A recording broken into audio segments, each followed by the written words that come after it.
Hello, everyone. Welcome to Relationship Talk with Sharonda.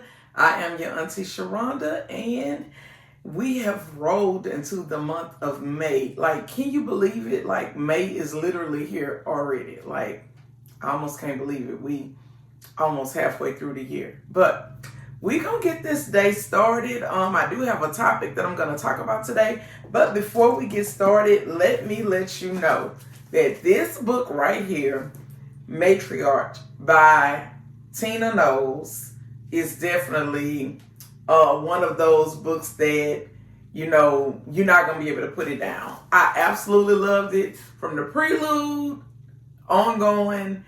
I have literally not been putting it down. I have been looking for a really good book to read for a while now. I used to have a reading partner, but I don't have him anymore. So, and it made it a lot easier to read because we would read literally 3 to 4 books a month, and we would discuss the books and go into great detail. And I really enjoyed that part of our relationship. However, sometimes great things have to come to an end, and that was one of the great things that had to come to the end. I looked for different books, and it was just like nothing grabbed my attention. However, when I ordered this one, I have started reading it, and I have not stopped reading it since I got it. So, with that being said, go get you a copy. And I'm one of them people, I do not like audiobooks. I do not like digital books. I like hard paperback books or hardcover books. I like to be able to hold the book in my hand. So, if you have not gotten that book, go get it. The next thing I'm going to talk about is our special for the week, because just like I promised, I will be running a sale every week. And this week is going to be the Nut Gummies and the Flint Mints. If you have not tried the Flint Mints, this is your opportunity to try the Flint Mints along with the Nut Gummies, all for the great price of $20. It's going to be on my website. So, and it's these are the strawberry Flint Mints too, and the strawberry Nut Gummies. That's what the sale is going to be. All right, so it's going to be on my website. Make sure you check that out. All right, let's talk about it. A post was sent to me. People are always sending me great content. I actually made a decision on May 1st to make my page back public again. For a minute, I had put it as private. And I had my reasons for putting it as private. But now it's time for me to put my page back to public. And since May 1st, with me putting my page back to public, let me turn the volume down because I don't want any volume on here. My page, since May 1st, because that's when Facebook started backtracking it again, has had 1,123,557 views. 1,123,557 views. So, with that being said, that just lets you know that, people can say that they're not looking and they're not paying attention. But from May 1st to May, 6th, 7th, I don't know where we at. Let me see. May 6th. Yeah, from May 1st to May 6th. Over 1 million views. That speaks volumes. So, with that being said, it was time for me to open my page back up. I'm working on a book. I really need to be able to get the word out, and it's kind of hard to do that with your page being public. So, with that being said, a lot of you all send me great topics to talk about. One of the topics that was sent to me, here it is, and it's from a Mini Babies page, y'all. She's a content creator too. But it says, my now ex-friends and I argued over the value of different women. I said divorced women with kids have more value than baby mamas. She got upset, saying that I thought that I was better than her because I was married. However, it's true. A man would choose a divorced woman with kids over a baby mama. We've proven ourselves as wives, making us more desirable. The next man would prefer a woman who's good enough to be a wife over one who's only good for being a baby mama. So let's talk about it. Because for me, it's not necessarily about being a wife versus being a baby mama. Okay? It's about who actually has relationship skills, right? And this is just what I have observed. I'm divorced. I have plenty of friends that are divorced, and all of us were in very long-term marriages. When I'm saying long-term, some of us 10 years, some of us 20 years, some of us 20 plus years, right? We all divorced, right? When we got divorced, we did not have a problem with getting partnered.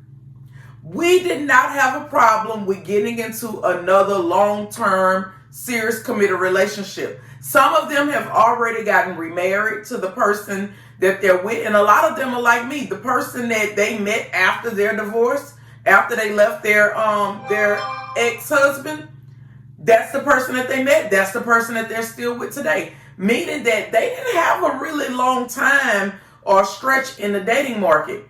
I only had 6 months in the dating market, and most of the 6 months I did not date. And the first time that I decided to actually date, seriously, like you know what, it's time. You're gonna go ahead and date. You're gonna go ahead and go out here and accept this date. You're not gonna have like huge expectations, but you are gonna go on a date. When I made up my mind to do that, guess what? That date led to me meeting Cleve, right?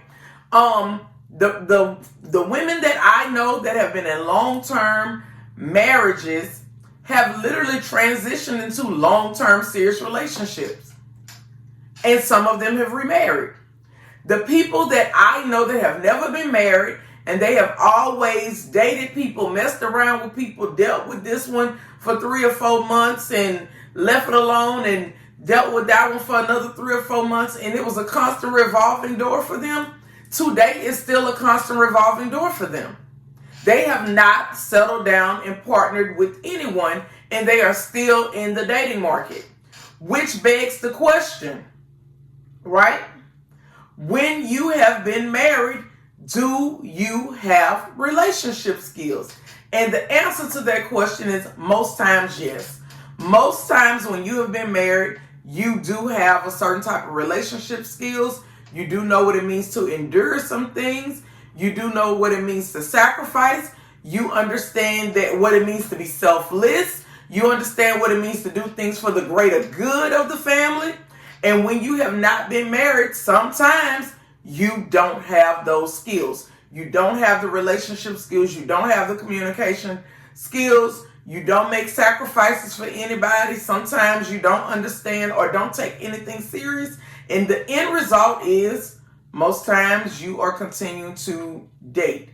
And when men have been husbands, most times they want to be a husband because they like that contentment. They want to be in something more long-term. Very, very few men get out of marriages and be like, I ain't never, ever doing that again.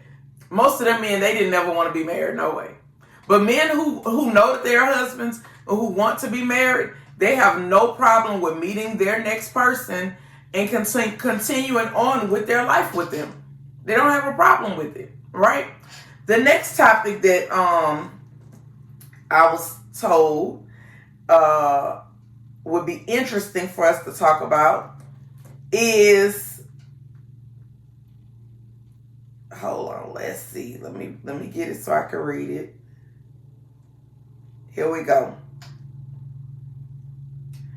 And it just starts off, it says, you walk upon your fiance sitting in the car and he's scrolling Facebook dating. As he senses your presence, he locks his phone. You walk away without saying anything and he calls after you. He asks you, what's the problem? And you say, that dating site you on. He says, I'm not even on a dating site. What you talking about? And you look at him and you say, okay. And you walk away. He presses the issue by then saying, I had this before I knew you. So you saying, she says, so you say, oh, I thought you weren't on a dating site. He says, I scrolled it for entertainment. Then he tries to manipulate the situation by saying, you have men coming at you all the time, but you worried about me being on Facebook dating?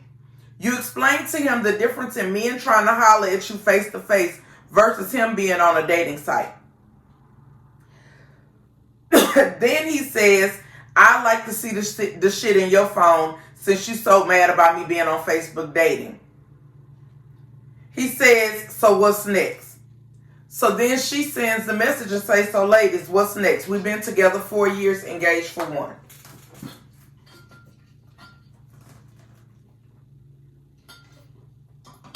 Excuse me, y'all. So this is just how Auntie operate. A lot of people said I would have broke off the engagement. I would have ended it. I would have broke up. I would have done this. I would have done that. Auntie firmly believes that pain is a teacher. Pain can be a teacher. And my thing is, in relationships, don't do anything to me that you don't want me to do to you. If you want a successful relationship, treat people how you want to be treated. It's just that simple. It's just that simple. I would have sat next to him and I would have went to Facebook dating and I would have created me a profile. Because this is for entertainment, right? Let's be entertained. And I'm going to upload my pictures. And guess what? I'm going to get on it and you're going to know that it exists. Because the thing is, it exists for you and it's not a problem. So it's going to exist for me too and it's not going to be a problem, correct? Because the thing is, if we are engaged in a long-term relationship and we have not agreed to be on dating sites, then why are we on dating sites? Because dating sites typically mean that you're looking for something. And I believe what's good for the goose is good for the gander. So if we're going to be looking for something, then let's look for something together, baby. I believe in following the leader. And you are the leader in this relationship. So if you want to fuck it up, then let's fuck it up together. See, a lot of times people don't understand that you break trust by poor behavior. And if you're going to be okay with poor behavior, then let's be okay with poor behavior. And trust me, Auntie ain't going to spend too much time over there. I'm not going to spend too much time with somebody that I'm supposed to be marrying and now they want to be on foolishness. I don't have a lot of time for foolishness. I'm going to prove my point and then we're going to have a conversation. And guess what? If we can't move forward in a healthy way, then we won't. Because see, the thing about it is being deceitful, being dishonest, and lying, betrayal, none of those things work for a relationship. If you want a long-term, healthy relationship, you got to remove all of those things. And if you see up front that this person wants that level of foolishness in a relationship, I honestly believe as a lady, you got to know when it's time to walk away. Pain is a teacher. If you want that, go get that. But don't expect me to be over here waiting. And don't expect me to be over here just twiddling my thumbs while you on the Facebook dating. Because see, obviously I need to be on the Facebook dating so I can go ahead and find me my next. Because obviously you ain't it. I thought you was it. But if you over there and this is not something that we then talked about or agreed on, or we don't have some type of open dynamic and we purely operating in monogamy, then me and you both know that you ain't supposed to be over there. You know it and I know it too. But if you choose to want to be over there, then I'm going to be over there too. But I'm going to be over there and it's going to be real serious for me. Because I'm going to be over there really looking for my next. Even though I know I ain't going to find it on no Facebook dating. Because what I'm looking for probably not going to ever be on Facebook dating. Facebook dating is a cesspool, in my opinion. And I'm not saying that y'all don't meet y'all people over there. But that ain't nowhere where Auntie going to look for nobody. Auntie like meeting her people in person. She a more face-to-face type of person. I like to see people out in the world doing some shit. And that's how I run up on you. But They say, Auntie, how would you handle it? I'm going to create my profile right there in your face. I'm going to continue to do what I was doing that evening. And when we settle down, I'm going to sit right next to you and I'm going to go on Facebook dating and I'm going to create my profile. And I'm going to upload my best pictures. And every now and then when we sit next to each other, I'm going to get on Facebook dating because this is where the entertainment is. You say it's for entertainment? Then let us both be entertained. You teach people how to treat you. You ain't got to be doing all this screaming and hollering and nagging and all of that kind of stuff. No, because when you see things like that, now they put you in a position to where you're forced to do something. You're forced to take some type of action. If you know that you ain't going to take no type of action, then let that man be over there on Facebook dating and don't open your mouth up. Go let him do it in peace. Let him be entertained in peace. Or whatever it is he's doing. It's real embarrassing though. Especially when people know that you're in a relationship and people know that you engaged for you to be on dating sites. Especially if you are operating as a monogamous couple. That is very embarrassing and very humiliating. And I cannot understand, if y'all say y'all love people, why would y'all intentionally humiliate them? I would never understand that. Why would you want to bring that level of pain to a person and you say this is somebody you want to marry? I don't think you're ready for marriage, sir, personally. But that's going to wrap me up for today. Make sure you take advantage of the sale on the website with the strawberry nut gummies and the strawberry Flint mints, all for $20. You all be blessed. You all enjoy the rest of your day.